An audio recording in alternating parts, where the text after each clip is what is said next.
నిన్న జగన్మోహన్ రెడ్డి గారు కూడా పులివెందుల్లో నామినేషన్ వేశారు. ఒక్కసారి ఆయన అఫిడవిట్ చూస్తే ఆయన అఫీషియల్గా చూపించింది వచ్చేసి దాదాపు 750 కోట్లు, అంటే వాళ్ళ కుటుంబం అంతా.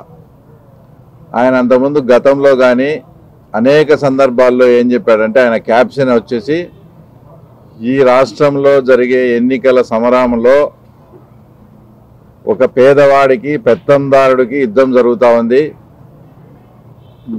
మీరంతా కూడా పేదవాళ్ళ సైడ్ ఉండాలి అనేటువంటి క్యాప్షన్ మొత్తం. అంటే ఎక్కడ చూసినా పోస్టర్స్లో పేదవాడికి పెత్తందారుడుకు పోటీ అన్నట్టు, అంటే తెలుగుదేశం వాళ్ళు వచ్చేసి పెత్తందారులు అయినట్లు, ఆయన పేదవాడికి రిప్రజెంటేటివ్ అయినట్టు ఆయన మాట్లాడడం జరిగింది. అసలు రాష్ట్రంలో ఉండే పెత్తందారి వాళ్ళకే వచ్చేసి జగన్మోహన్ రెడ్డి ఒక రిప్రజెంటేటర్గా ఉంటూ ఆయన పేదవాడి సైడ్ ఉన్నట్లు మాట్లాడుతూ ఉన్నాడు. ప్రతి ఒక్క మీటింగ్స్లో కూడా ఒక పేదవాడికి పెత్తందారుడికి జరిగే ఈ యుద్ధంలో తర్వాత ప్రజలంతా కూడా పేదవాడి సైడు నేనుంటాను, నాకు సపోర్ట్ చేయమని అడుగుతూ వచ్చినాడు. ఈరోజు ఆయన అఫీషియల్ అఫిడవిట్ 750 కోట్లు దాదాపు ఉంది. ఆయన మీద పోటీ చేస్తున్న నా అఫిడవిట్ అంతా కూడా 70-80 లక్షల్లోనే ఉంది. అంటే ఇప్పుడు ఆయన ప్రకారమే ఆయన చెప్పినట్లుగానే, అంటే ఇక్కడ పేదవాడు ఎవరు వచ్చేసి పెత్తందారుడు ఎవరు, ఒక్కసారి పులివెందుల ప్రజలు కానీ రాష్ట్ర ప్రజలు కూడా ఆలోచన చేయండి. ఆయన చెప్పినట్లుగానే పులివెందుల ప్రజలు ఆయన చెప్పినట్లే చేయండి. ఆయన ఏం చెప్పాడు, పేదవాడి సైడ్ ఉండమన్నాడు. ఇక్కడ అంటే నిన్న ఆయన నామినేషన్ వేసిన సందర్భంగా చూపించిన ప్రకారం ఇక్కడ పేదవాడు వచ్చేసి బీటెక్ రవి, తర్వాత పెత్తందారుడు వచ్చేసి జగన్మోహన్ రెడ్డి కాదా. కాబట్టి పులివెందుల ప్రజలంతా ఏదైతే జగన్మోహన్ రెడ్డి చెప్పాడో ఆ ప్రకారమే చేయమని కూడా నేను పులివెందుల ప్రజలను రిక్వెస్ట్ చేస్తూ ఉన్నా. తర్వాత నిన్న జగన్మోహన్ రెడ్డి గారు పులివెందుల్లో మాట్లాడుతూ చాలా అసభ్యకరంగా, చాలా నీచంగా లాస్ట్కు వాళ్ళ చెల్లెళ్ళు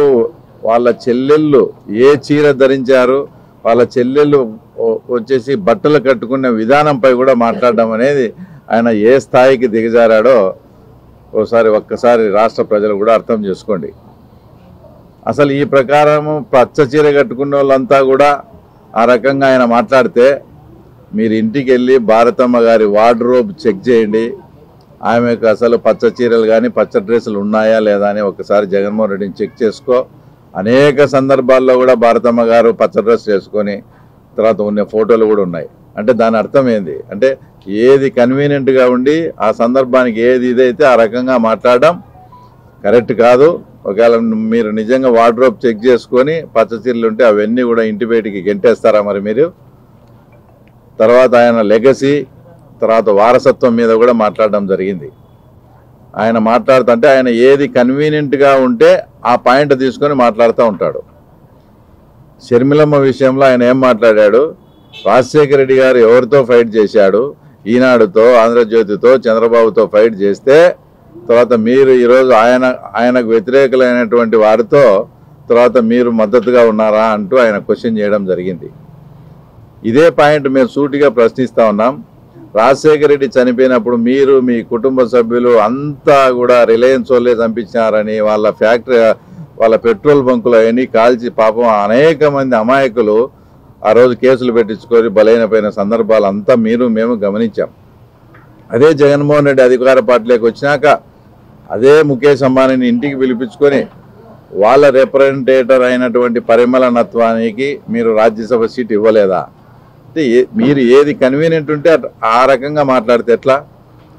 ఇంకో పాయింట్ ఏంటంటే, ఇట్లా వీళ్ళ మీద ఫైట్ చేస్తున్నాడు మాది అది ఇదని చెప్పుకునే మీరు, అంటే వారసత్వం గురించి వచ్చినప్పుడు చెప్తున్నాను. వారసత్వం అనేది రాజశేఖర రెడ్డి ఏ పార్టీలో ఉండి ఫైట్ చేశాడు, ఏ పార్టీ అభ్యున్నత కోసం ఫైట్ చేశాడు, ఎవరిని ప్రధానమంత్రి చేయాలని ఆయన ఫైట్ చేశాడు? రాహుల్ గాంధీని ప్రధానమంత్రి చేయాలా? ఆయన ఉన్నెన్నాళ్ళు కాంగ్రెస్ పార్టీలోనే ఉన్నాడు. అదే కాంగ్రెస్ పార్టీలకి ఈరోజు షర్మిలమ్మ ఉంది కాబట్టి ఆమె లెగసీ కోసం మాట్లాడడంలో ఫైట్ చేయడంలో అర్థం ఉంది. ఈయన కాంగ్రెస్ పార్టీ నుంచి వ్యతిరేకంగా వచ్చి తర్వాత మళ్ళీ ఆయన ఏం చెప్తున్నాడు, కాంగ్రెస్ పార్టీ వాళ్ళే మా నాన్నని ఇరికించారు. నిన్న షర్మిలమ్మ మాట్లాడిన దానికి రాజశేఖర రెడ్డి గారి పేరు చేర్చితే సిబిఐ కేసులో జగన్ రెడ్డి సేఫ్ అవుతాడని జగన్మోహన్ రెడ్డి వాళ్ళ లాయరే దివంగత నేత అయినటువంటి రాజశేఖర రెడ్డి పేరు, అంటే చనిపోయిన వ్యక్తి పేరు కూడా తన స్వలాభం కోసం వాడుకునే వ్యక్తి జగన్మోహన్ రెడ్డి. ఈయన రాజశేఖర రెడ్డి లెగసీ గురించి కానీ తర్వాత వాళ్ళ గురించి కానీ మాట్లాడుతా ఉన్నాడు. ఇంకా చాలా చండాలమైన విషయం ఏంటంటే, నిన్న ఆయన మాట్లాడిన దాంట్లో వివేకానంద రెడ్డి రెండో పెళ్లి జరగలేదా అని పులివెందుల నుంచి మాట్లాడడం అసలు ఎంత సిగ్గుచేటుగా ఉందంటే, ఇది ఆయన 2017లో వివేకానంద రెడ్డి గారు ఎమ్మెల్సీగా పోటీ చేశారు. ఆ పోటీ చేసే టయానికే ఈ రెండో పెళ్లి విషయము ఇది అంతా కూడా జగన్మోహన్ రెడ్డికి తెలుసు. అన్ని తెలిసి కూడా మీరు అప్పుడు ఎమ్మెల్సీ టికెట్ ఇచ్చారు కదా, అప్పుడు కనపరాలేదా?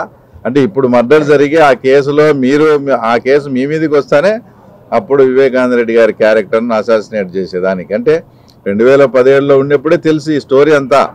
కానీ ఈరోజు మీరు మాట్లాడుతున్నారు ఇది 2017లో మేము పోటీ చేసేటప్పటికే మాకు ఈ సమాచారం ఉంది, మాకు ఇదంతా తెలిసి మేము అపోజిషన్ పార్టీ అయినా కూడా ఆయన వ్యక్తిగత జీవితము వ్యక్తిగత లైఫ్ గురించి మాట్లాడకూడదని మేము ఏ రోజు కూడా, మేము అపోజిషన్లో ఉన్నా కూడా, నా మీద పోటీ చేస్తానే కూడా ఆయన గురించి నేను ఇలా వ్యక్తిగతంగా మాట్లాడలే. అదే సొంత అన్న కొడుకు అయినటువంటి జగన్మోహన్ రెడ్డి అది కూడా పులివెందుల్లో వచ్చి ఆయన రెండో పెళ్లి గురించి ఈ రకంగా ప్రస్తావించడం అనేది తర్వాత చాలా దారుణమైన విషయం. ఇంకోటి ఏంటంటే, పులివెందులకు వచ్చినప్పుడు కూడా 2 రోజుల ముందు ప్లాస్టర్ లేదు, 2 రోజులకు వచ్చిన తర్వాత మళ్ళీ ప్లాస్టర్ పెట్టుకోవచ్చాడు. అంటే అసలు పులివెందుల ప్రజల పట్ల ఆయనకి అంత అమాయకులు అనుకున్నాడా, లేక అంత వెర్రోళ్ళు అనుకున్నారా, లేక పులివెందుల్లో కూడా ప్లాస్టర్ వేసుకొని ఆ సానుభూతి సంపాదించుకొని పులివెందులో కూడా సానుభూతి ఓట్ల కోసం ఆయన ప్రయత్నం చేస్తూ ఉన్నాడంటే ఇంతకన్నా దారుణమైన విషయం. తర్వాత ఇంకోటి లేదు.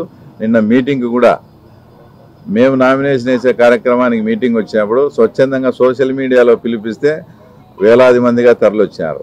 నిన్న జగన్మోహన్ రెడ్డి నామినేషన్కు పులివెందుల్లోనే డబ్బులు తర్వాత మద్యం సరఫరా చేసుకొని మనుషులను పిలిపించుకునే స్థాయికి వచ్చేసి ఈరోజు జగన్మోహన్ రెడ్డి దిగజారినారు. వైఎస్ఆర్ పార్టీ స్పష్టంగా మాకు కనపడతా ఉంది.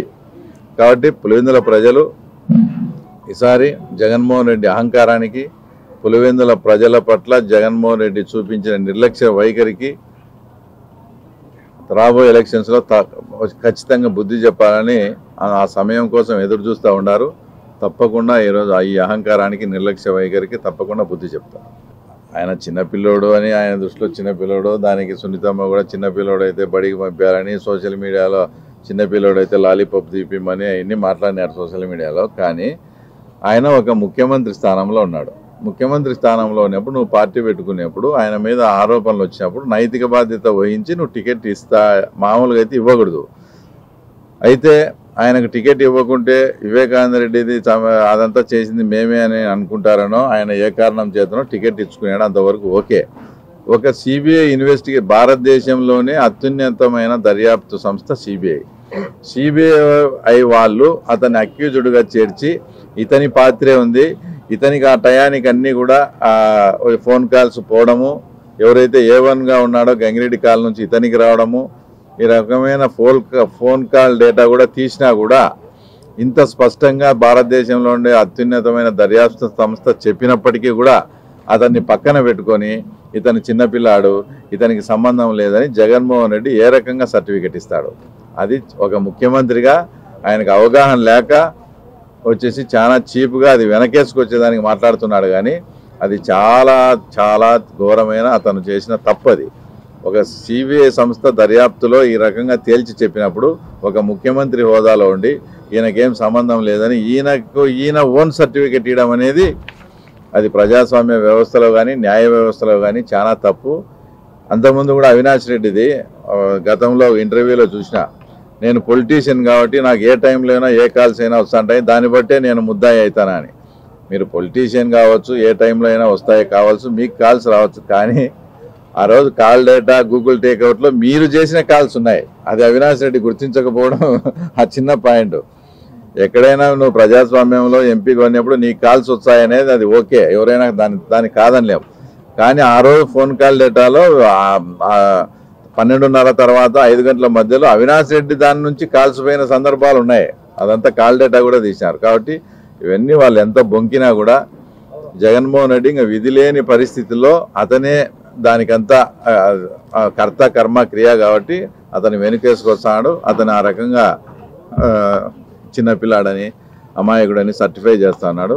అది వాస్తవంగా ఆయన అలా మాట్లాడకూడదు. అది న్యాయ వ్యవస్థకే పెద్ద మచ్చ.